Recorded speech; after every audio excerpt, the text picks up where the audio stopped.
Okay, so you know that document you shared, Case Study Part 2, Yeah. with the long title, How We Made the Pizzeria Turnaround by Charji, Yeah. The profit engineering. profit engineer, yeah.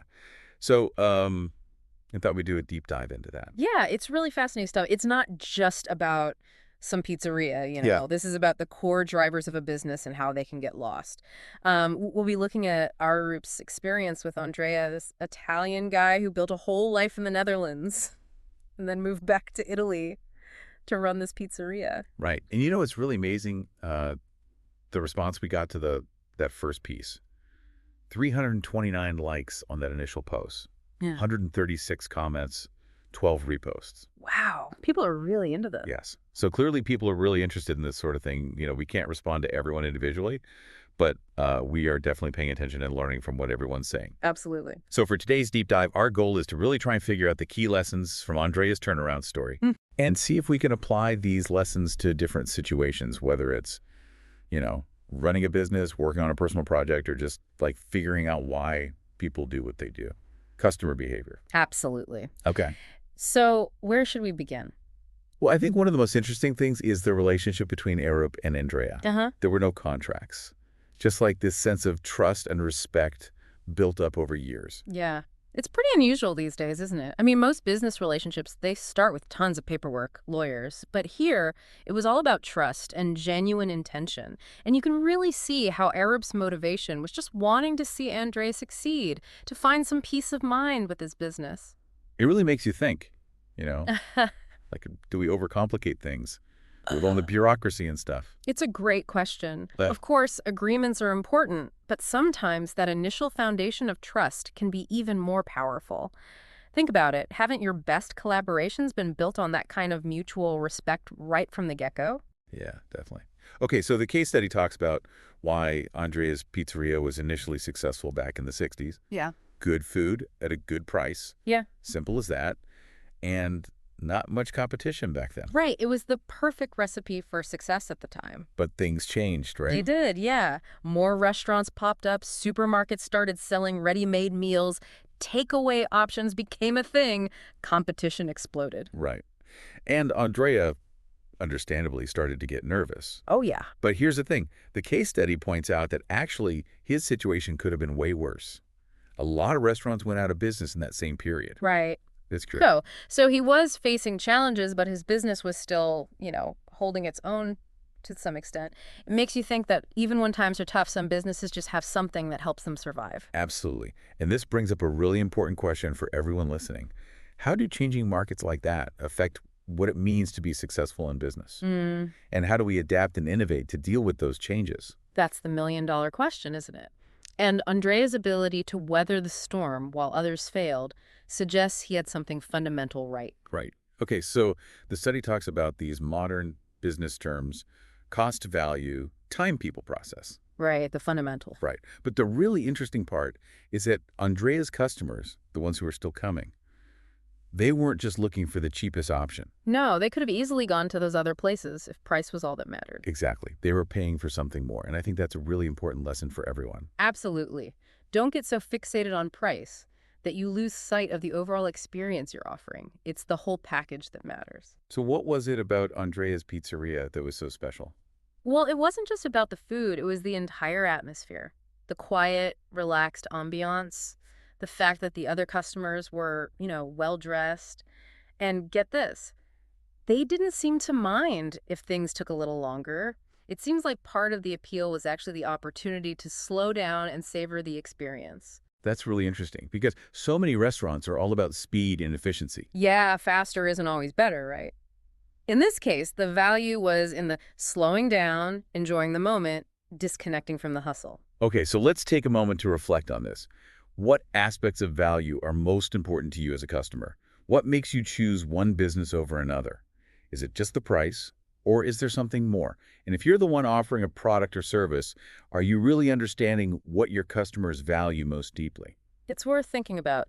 Now, the next part of the case study talks about modernization efforts and how things went a bit sideways. Right. Andrea decided to make a bunch of changes.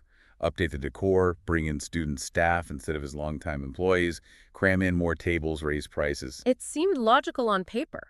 modernize, increase capacity, maximize profit, but But it backfired. it did. Those loyal customers, the ones who valued the unique atmosphere and the personal connection, they felt alienated by all the changes. It's a classic example of trying to fix something that isn't broken.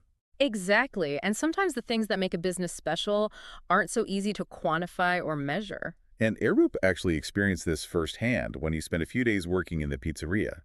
He realized that trying to implement process improvements designed for fast-paced, high-volume restaurants just didn't fit Andrea's customer base. Yeah, it's a reminder that while benchmarking can be useful, blindly copying what works for others without considering your unique situation can be disastrous.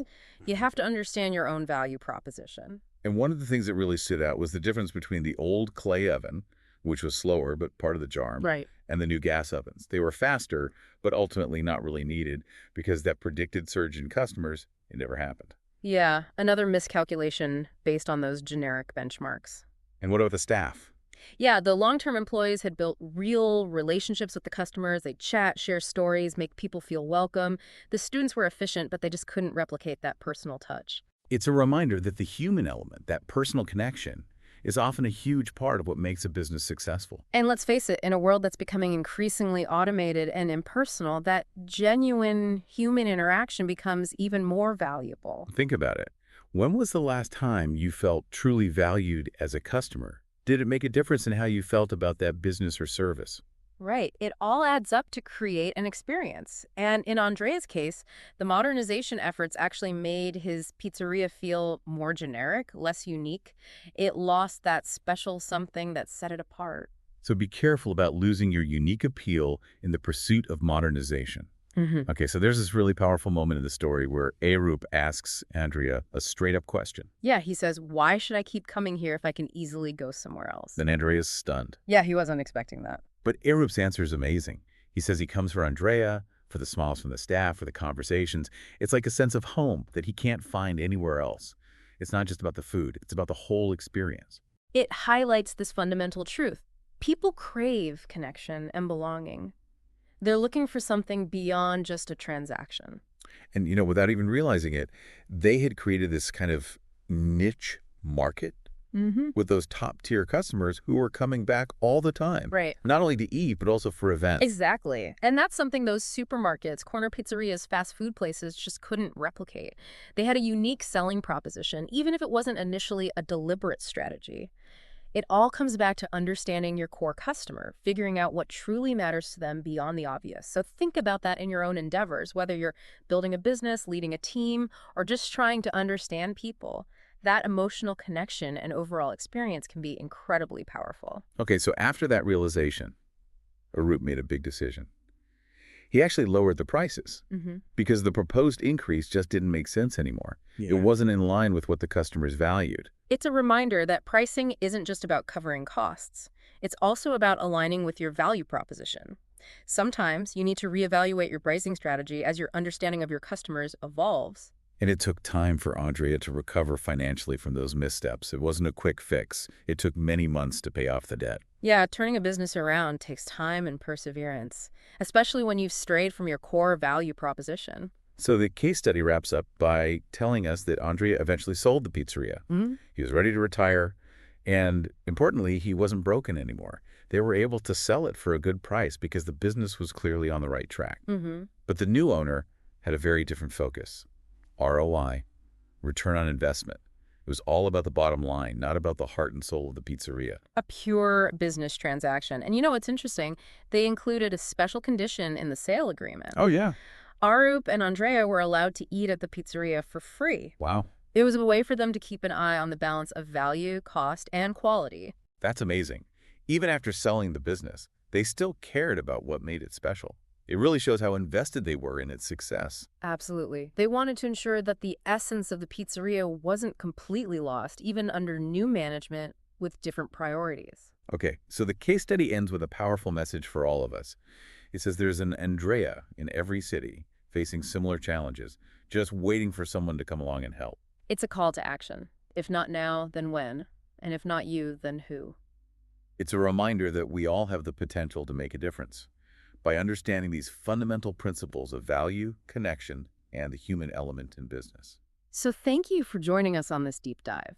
It really highlights how important it is to remember the human side of things, to understand the real drivers of value, the things that go beyond just the price tag, and to recognize the power of connection and belonging. Absolutely. And as you go about your day, think about the Andreas in your own world, in your community, your industry, your personal life. Who might be overlooking those crucial elements of success? What can you do to make a difference? And again, thank you to all of you who shared your thoughts and insights with us, especially on that first post about this case study. Your engagement really adds to the conversation. It really does. Thanks again, everyone.